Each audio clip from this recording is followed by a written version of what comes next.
ngi leen di gërëm di leen sant di wax ne li waral daje bi tey son excellence le président Macky Sall dafa am une vision dans le tourisme te woone ko parce que boo demee tey Saly buñ doon wax Saly da ngay gis ne amulootul woon plage moo tax mu xam ne tourisme secteur bu am solo la ci économie parce que bu ñu jëlee fii ci Sénégal ci liñ ci xayma tourisme moom mooy jël deuxième ba troisième place di ko xëccoo moom ak napp mi mu nekk après li nga xam ne mooy les industries extractives donc bu ko defee mu def ci ay jéego yu bëri acteurs yi ànd ci gëm que ñu jàpp ci malgré les difficultés ñu def mécanisme de financement boo xam ne moom la ñuy wax crédit hôtelier et touristique ñu def ci xaalis mu financer ay projet lii jaadu moo ñu topp tànk xool financement boobu fan la dugg li tax ñu koy def nag ñaar la ba ñetti mbir benn bi mooy rendre compte nemeeku ne xaalis bi li tax ñu joxe ko dem na fi nga xam ne foofu la war a dem deuxième chose ñu mën a am des arguments yoo xam ne dañuy rendre compte parce que bu leen fàtte ne ministre day dem assemblée nationale ci suivi des politiques rendre compte également beneen bi ñu mën a xayma li nga xam ne xool ne lii kat def nañ ko mu mën a servir d'exemple ñi nga xam ne dañoo soxla pour woon leen ne également mën ngeen am confiance ci crédit hôtelier et touristique loolu dina ñu ma permettre également de faire le plaidoyer auprès du ministère des finances et du budget pour que ressources yi nga xam ne moom la ñu alloué au tourisme ñu mën ko yokk surtout au crédit hôtelier et touristique mais gërëm surtout ñi nga xam ne ñoom lañ fi fekk remercier leen bu baax parce que gis nañ ne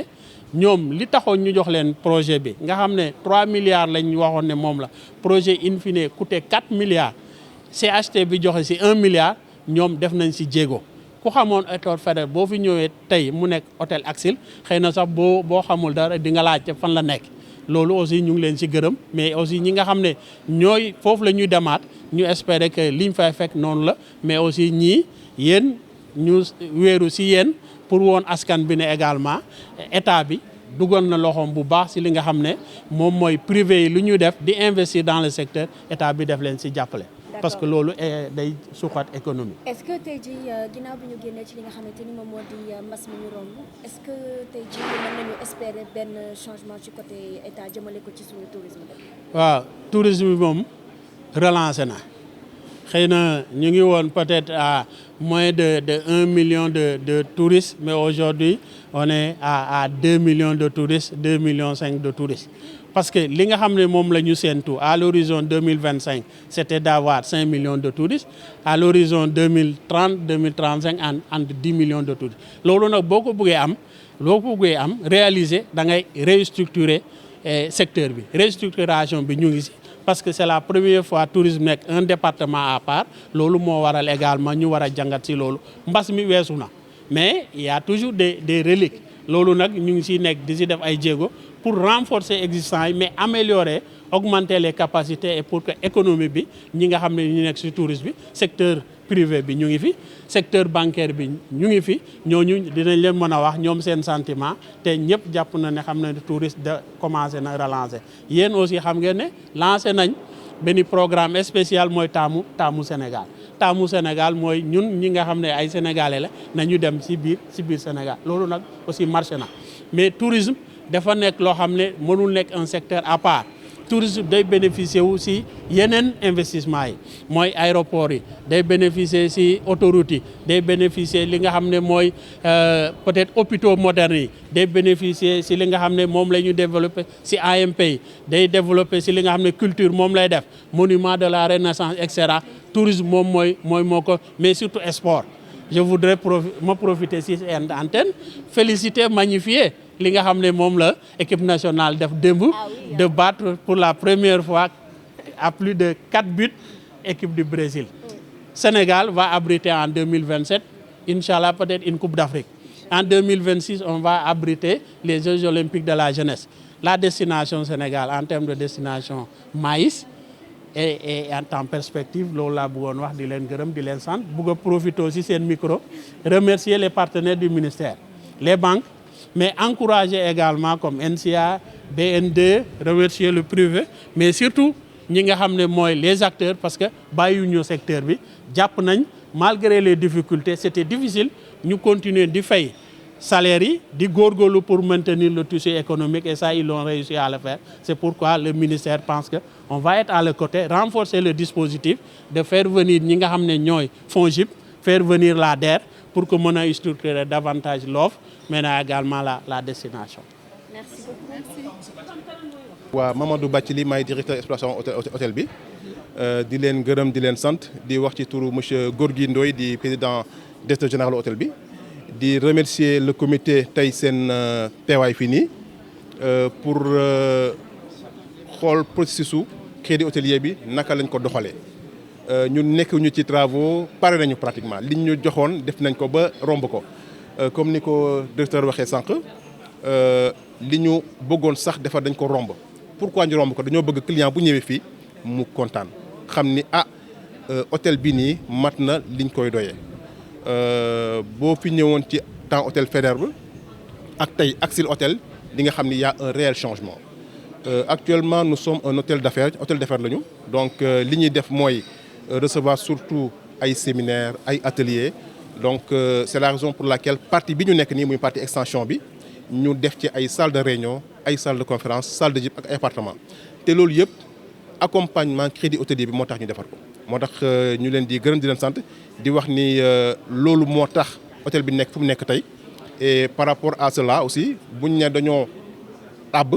boo àbbee da ngay delloo waaw delloo bi dafa am solo et tàmbali ñoo delloo normalement parce que boo delloowul keneen du mën a am chance su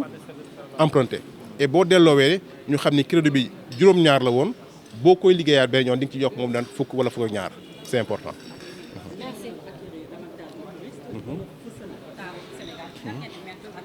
waaw accent bi daal mooy qualité de service parce que clients yi surtout touristes yi c'est vrai que c'est différent fii nii Dakar ak Saly waaye li mu bëgg mooy ñam lu mu ñamul woon bu wàccee aéroport ñu mën ko teeru bu baax bu ñëwee ñu mën ko accueillir bu baax toppatoo ko parce que bu dee nit fay na la tax juróomi dërëm ne damaa bëgg lii na nga ko defal bu mat sëkk toppatoo ko bu baax ci service yëpp nag muy restauration muy hébergement muy réunion ak séminaire et c'est important que bu delloo balaa muy dellu mu xalaat ni man de bëggaat naa ñëwaat fii nii loolu moo am solo et bu ñu ko defee je pense ci secteur yëpp ci hôtel yëpp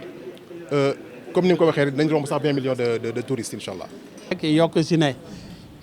dafa am ñoo xam ne wax nañ ne Sénégal kenn waratu faa dem du dëkk bu wóor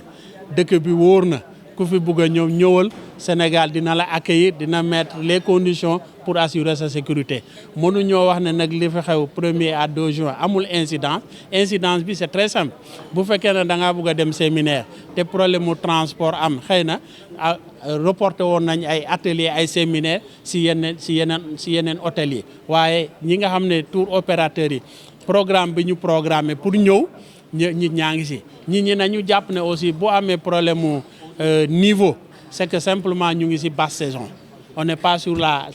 saison forte donc loolu est mën nañ comprendre que on a moins de flux mais nekkul ne Sénégal dafa nekk destination bu wóoru le pays reste sûr et les dispositions sont prises pour assurer la tranquillité des Sénégalais et des autres personnalités qui vivent parmi nous.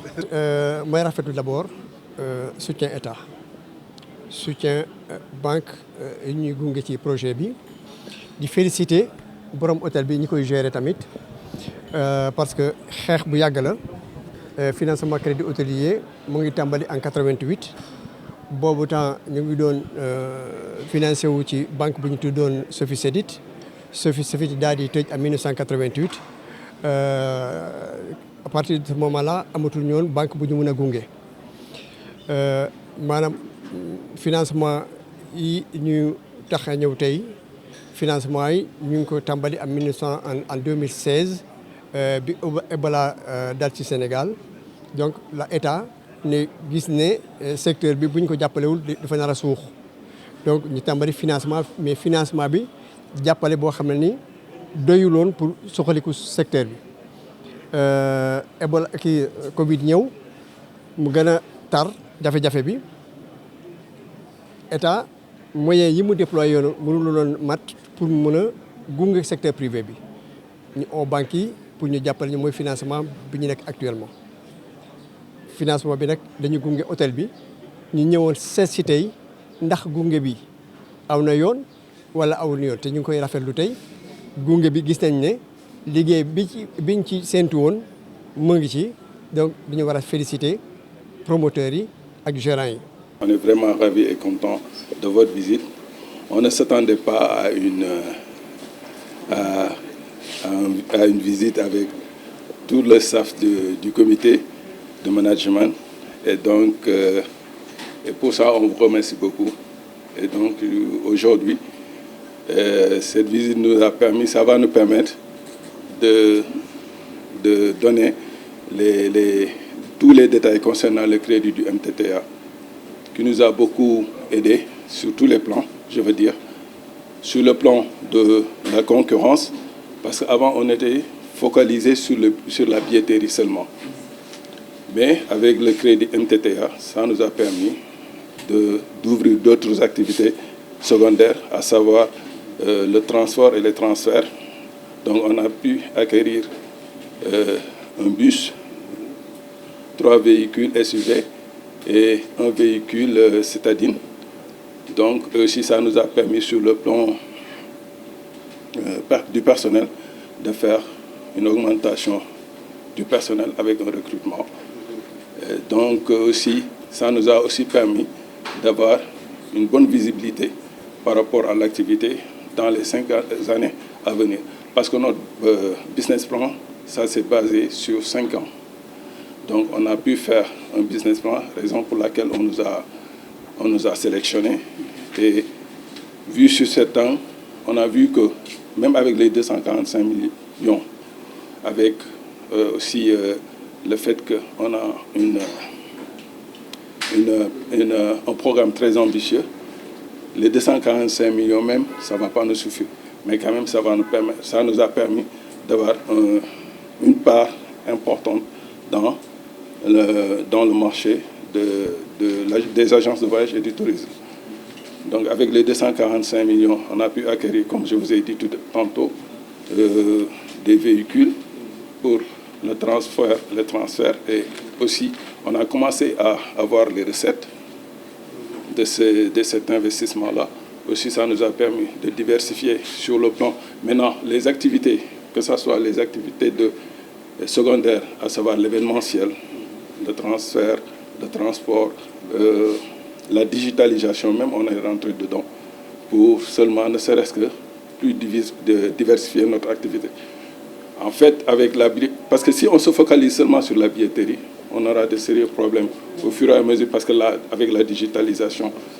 ça va vite, et là, on risque d'être en retard. La raison pour laquelle on a pu diversifier nos activités pour pouvoir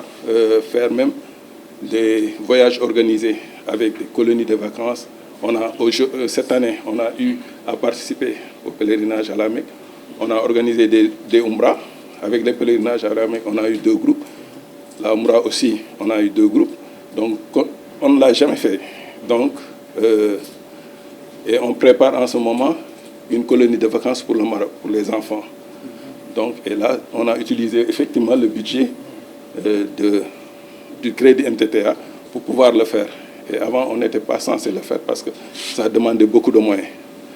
Donc, et aussi, on a eu une progression, on a une projection dans les 5 années à venir parce qu'on va acheter un bus de 65 places, augmenter aussi la flotte automobile et aussi développer encore plus les autres secteurs secondaires. Et pourquoi pas intégrer un groupe comme Fram Voyage, comme Fram et les grands organisateurs. Vos besoins en financement sont supérieurs effectivement au financement, financement du crédit qu'on vient de recevoir. D'accord, je vois que...